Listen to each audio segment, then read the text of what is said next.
Good morning, Luzon, Visayas, Mindanao, saan sulok man ng mundo. Papasalamat po ako sa inyo sa suporta sa aking channel, Miss Manila Girl Vlogs. Thank you, thank you. Maraming salamat sa nag-subscribe sa akin kahit hindi nyo pa ako ganong kilala. Sobrang thankful ako kasi nagtiwala kayo sa akin. Huwag po kayo mag-alala. Ipagpatuloy ko ang aking inuumpisahan hanggang dulo. At may awa ang Diyos. Makakatulong po ako sa mga taong mas nangangailangan ng tulong. Kaya guys, huwag kayong magsawang magsuporta sa akin.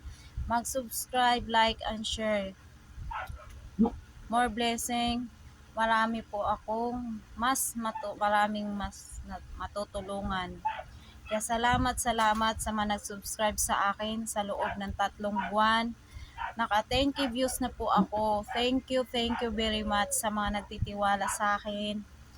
At pagpalain tayo lahat ni Lord. At sana po, more subscribers, more blessing, more content, mas marami po tayong matutulungan. So, sobrang grateful po ako. I'm so appreciated na nag-subscribe po sa akin sa loob ng 3 buwan. Sobrang thankful ako dahil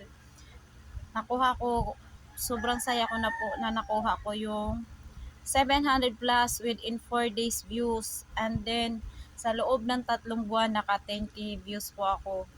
Kaya, sipag at tiyaga lang po. Mas marami pa tayong matutulungan. At ipagpatuloy ko po ang aking inuumpisahan na YouTube channel, Miss Manila Girl. So, maraming salamat po sa pagtitiwala at sa pag-subscribe sa aking YouTube channel.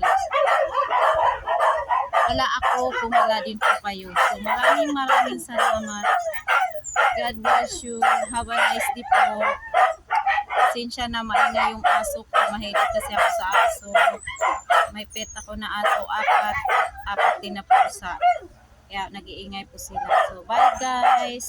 Patuloy nyo po kung suportahan at isubscribe para marami pa po tayong matutulungan na mas nangangailangan ng tulong.